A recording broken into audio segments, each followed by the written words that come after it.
Hello guys सम्पूर्णमा नमस्कार। Welcome to my new day new vlog. हजुरहरूलाई सम्पूर्णलाई स्वागत छ लोरी भ्लगर युट्युब च्यानलमा। म चाहिँ आज हजुरहरूलाई सुक्लाफाटा नेसनल पार्कको बारेमा केही जानकारी दिन गइरहेको छु। सुक्लाफाटाको हिस्ट्री, लोकेसन र यहाँ कुन कुन डाइभर्सिटी पाइन्छन् भनेर हजुरलाई एकदमै छोटो र मिठो इन्फर्मेसन लिएर आएको छु।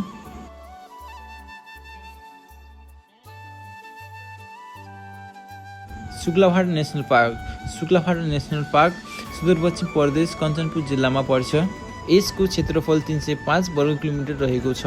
साथीहरू, म यसको हिस्ट्रीको बारेमा भन्न गइरहेको छु हजुरहरूलाई। 1969 एडीमा रोयल हन्टिङ फरेस्ट स्थापना भएको थियो। त्यसको क्षेत्रफल चाहिँ 131 स्क्वायर किलोमिटर थियो। शाही शिकार वन विक्रम सम्वत 2026मा स्थापना भएको थियो। यसको क्षेत्रफल चाहिँ 131 वर्ग किलोमिटर। त्यस्तै गरी 1976 एडीमा रोयल सुक्लाफाटा वाइल्ड लाइफ रिजर्भको स्थापना भयो। यसको क्षेत्रफल चाहिँ 155 स्क्वायर किलोमिटर रहेको छ। शाही सुक्लाफाटा वन्यजन्तु अरज यसको स्थापना चाहिँ विक्रम सम्वत 2033 सालमा भएको थियो। 2017 फेब्रुअरी 20 विक्रम सम्वत 2073 फागुन 9 गते हाम्रो यस सुक्लाफाटा नेसनल पार्कको स्थापना भएको थियो।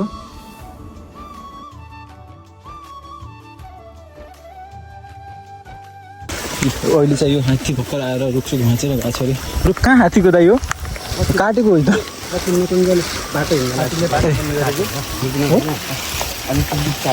ए यो चाहिँ हात्तीले बाटो बन्द गरेको रे। त्यसपछि चाहिँ रुख ढाल्यो। यत्रो रुख ढाल्छ। हात्तीले चाहिँ बाटो बन्द गरिरहेको छ। आफ्नो एरियाहरू, आफ्नो टेरिटोरीहरू छुट्याइरहेको छ। तर पनि हामी आफ्नो पाइला अगाडि नियन्त्रण चाल्छ। मलाई चाहिँ अटोमेटिक आफै झट्काएर छ। हेर्नु सक्नुहुन्छ गाइस, अरूकोमा जुका टालेको देखेर।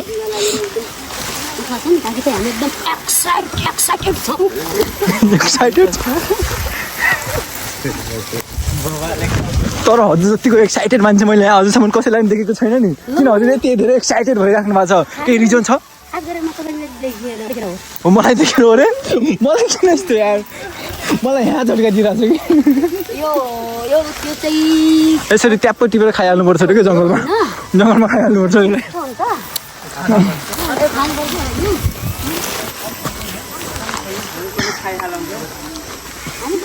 हाम्रो यस सुक्लाफाटा स्पेसली बारसिङीको लागि प्रसिद्ध छ र यहाँ विभिन्न प्रजातिका चराचुरुङ्गी, जनावर, रुख बिरुवा पाइन्छन्।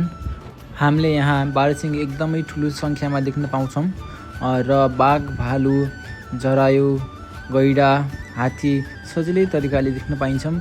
यहाँको डेन्सिटीको कारणले हामीले एकदमै सजिलो तरिकाले सबै जीव जनावरहरू देख्न सक्छौँ। र यो सुक्लाफाटा नेसनल पार्क हाम्रो नेपालको सबैभन्दा ठुलो ग्रासल्यान्ड भएको नेसनल पार्क पनि हो। त्यति मात्र नभएर एसियाको दोस्रो ठुलो ग्रासल्यान्ड पनि हो। हाम्रो यस निकुञ्जमा थुप्रै तालतलैयाहरू छन्। सबैको आफआफ्नो विशेषताहरू छन्।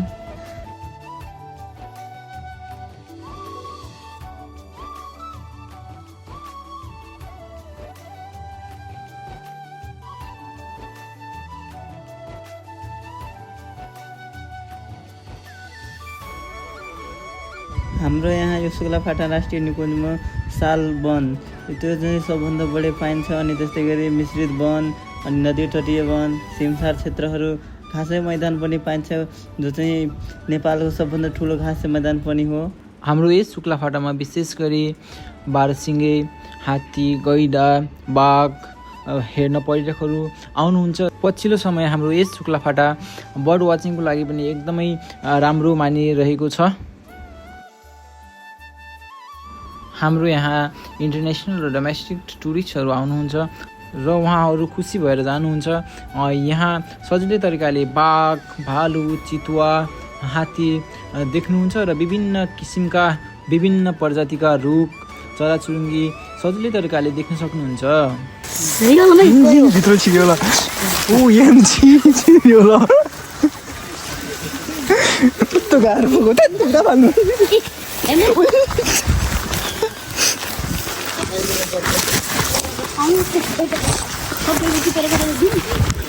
अर्को फाल्थ्यो पाला नै हो। हात्ती भयो नि जाने नै होइन यार किन बोल्नु न खतरनाक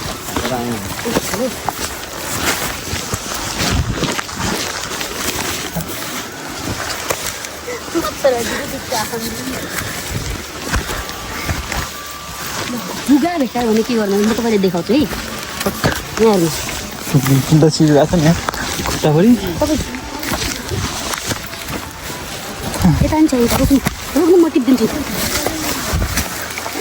कस्तो पाइन्छ हजुर ल्याउनु कहाँ छ ओ हेलो त्यहाँ अरे यहाँ हेर्नु के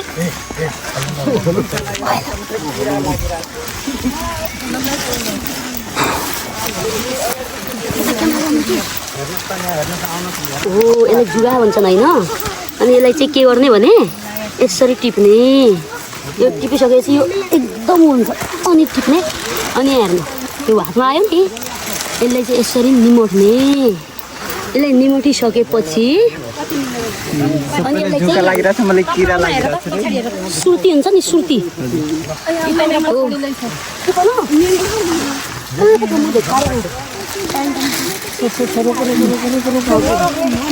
डर लाग्दैन त्यसलाई कति छन् धेरै छ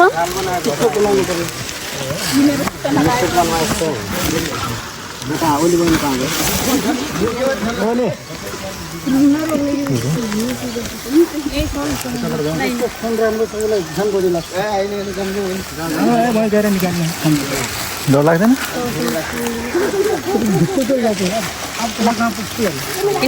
कोठामा गएर पुरै खर्च हाल्नुपर्छ मतलब गम्भीर अवस्था छ हो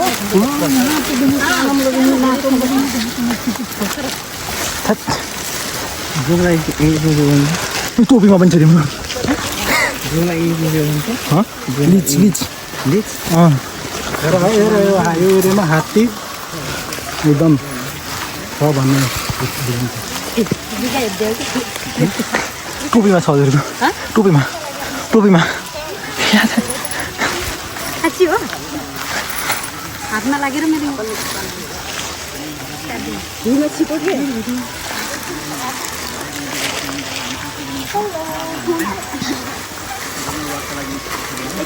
टोपीमा हजुर टोपीमा छ हजुरको छैन छैन मजा गरेको छैन छैन त्यो बाटो हिँडिरहेका छौँ हामी चाहिँ यता पलिया हुँदै यता आएर हामी हात्तीसार पोस्टबाट चाहिँ हामी भित्र छिरेका छौँ र अहिले चाहिँ हामी यो हात्तीसारबाट चाहिँ पलिया पोस्ट निस्किनलाई चाहिँ हामी अगाडि बढिरहेका छौँ बाटोमा आइरहेका विभिन्न जनावरहरू साइनहरू जनावरको साइनहरू प्लस प्लान्ट स्पिसिसहरू चाहिँ हामीले हेर्दै चिन्दै गइरहेका छौँ अलिकति यो उचित ठाउँ भएको हुनाले जुका पनि लागिरहेको छ के छ अब नेचर गाइड भएपछि अलिकति सबै कुरा एक्सपिरियन्स गरेर नै हामी पक्का नेचर गाइड बनाउन सकिन्छ भन्ने जस्तो लाग्छ मलाई चाहिँ त्यही भएर चाहिँ सबै यी फिल्डका कुराहरू चाहिँ एकदम इम्पोर्टेन्ट छ धन्यवाद जङ्गल जङ्गल जङ्गल सफारी भन्छौँ हामीले होइन जङ्गल जङ्गल जङ्गल वाक भन्छौँ जङ्गल हाइकिङ भन्छौँ होइन हामीले तर यहाँ चाहिँ आज मैले वास्तविकता देखिरहेको छु एक्सपिरियन्स बटुलिएर आएको छु के हुन्छ भनेर यहाँ जुका ठालेर बाटो पुरा हिलो भएर ग्रुपिङमा नहिँडेर के भइरहेको छ यहाँ आई ओन्ली नो द्याट चाहिँ हेर्न सक्नुहुन्छ है हामीले दिदीको खुट्टाभरि चोटि जुका तर पनि यहाँलाई मतलब छैन ओन्ली यहाँलाई आफ्नो डेस्टिनेसनमा जान मात्रै छ हो कि नहुनु त एकदम correct you are right yes I am always right अनि हामी चाहिँ सरासर गइरहेको छौँ हाम्रो खुट्टाभरि जुका होस् या जे सुकै होस् हामीलाई केहीको पनि मतलब छैन होइन हाम्रो चाहिँ डेस्टिनेसन कहाँ हो हामी एकदम त्यसलाई फोकस गर्दै त्यसलाई टार्गेट गरेर हिँडिरहेको छौँ बाटो हेर्न सक्नुहुन्छ हिलो पनि छ जुका पनि छन् जस्तो सुकै पनि छ यहाँ हामी कुनै चिजलाई पनि हामी पर्वाह नगरिकन अगाडि बढ्दैछौँ निरन्तर हाम्रो आफ्नो पाइला चालिराखेको छौँ यहाँको भेजिटेसन हेर्नुहोस् कति राम्रो छ हेर्न सक्नुहुन्छ विभिन्न प्रकारको न्युरो छ झारहरू घाँस यता लगेर घाँसहरू झारीहरू 3 herbs and clover we can see in one place हेर्न सक्नुहुन्छ सबै चिज हामीले एकै ठाउँमा देख्न सक्छौँ तर हाम्रो खुट्टामा चाहिँ भिजिसकेको छ लाग्यो लाग्यो लाग्यो लाग्यो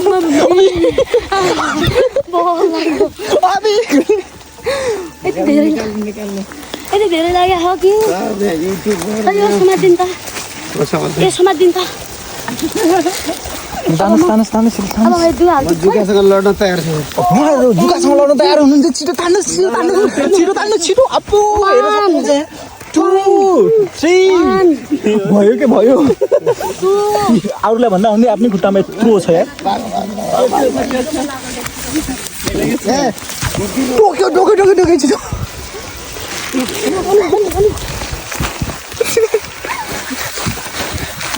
आफूलाई लागेको थाहा छैन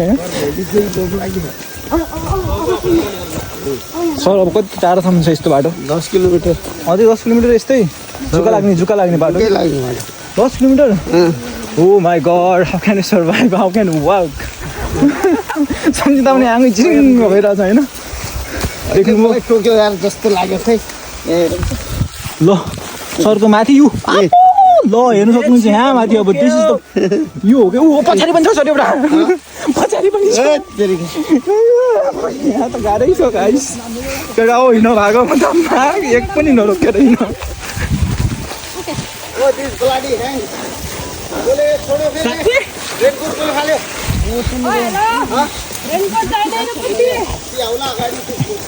त्यसरी दौड्नु होइन नि मैले भनिरहेको छु नि you should follow your guide होइन यु सुड फ्लो योर गाइडलाई फ्लो गर्दै हिँड्नु पऱ्यो ऊ पछाडि दाइ यत्रो जुका छ यत्रो खुट्टा नाप्दै गए हो माई गड मेरो पनि छ भने भनिदिनु होला है मलाई त ऊपर डर लाग्छ जगले टोक्नु भयो हजुर ल तिम्रो कहाँ फाल्यो हाम्रोतिर यस्तो हुन्नकै हो अनि डर लाग्दैन हामीलाई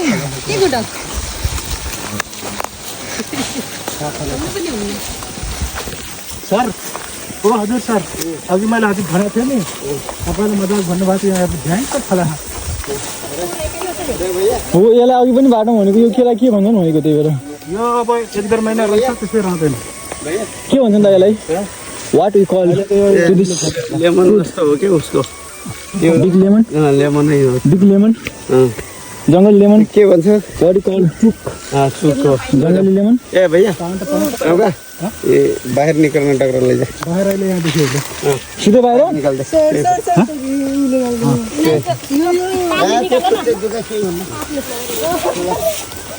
किन्दै बाहिर निस्किने मजा आइरहेछ एउटा टिप हामी घाँटी तर जोड लाग्यो ये हात्ती चरा छ यहाँ पनि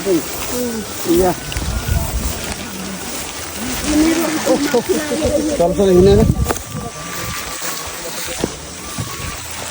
पानीको सल्लो बगेको छैन चाहिँ माथि एकदम राम्रो खाली ठाउँमा चेक गरेर पऱ्यो आइदिने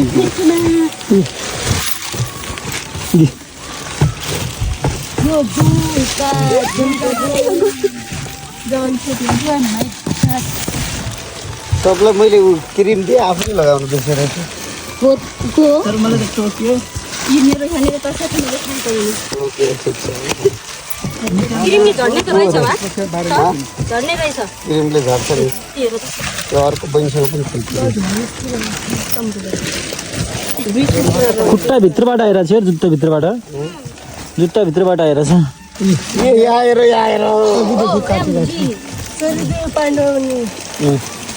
ये सबसे बडवार बा यहाँ भित्रबाट निस्किरहेको भित्र जुत्ता भित्रबाट निस्किरहेछ सर जोकहरू भित्रबाट निस्किनु भएको के हेर्ने यो क्रिमले के गर्छ भने हामीलाई पनि दियो हुन्थ्यो यहाँ सिद्धिसक्यो यहाँ तिमीहरू कति भने घाँटीमा है हजुरको तान्नु न मलाई तान्न ओ माई गड यस्तो पनि हुँदो रहेछ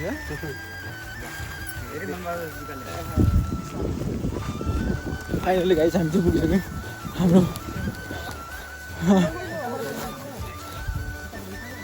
सिकेको छौँ के कस्तो लाग्यो भिडियोमा मजाले हेर्नु गइसक्यो होला हेरेर लाइक कमेन्ट सब्सक्राइब गर्न नबिर्नु होला ओके गाइज म चाहिँ हजुरहरूलाई नेक्स्ट ब्लगमा योभन्दा नि भोपाल हाइकिङ जङ्गल वाक देखाउने छु। जङ्गलहरू यहाँको शुक्लाफाटा नेसनल पार्कको रमणीय वातावरण प्लस यहाँको हाम्रो जङ्गल वाकको फुल भिडियो लिएर आउनेछु। Guys by by.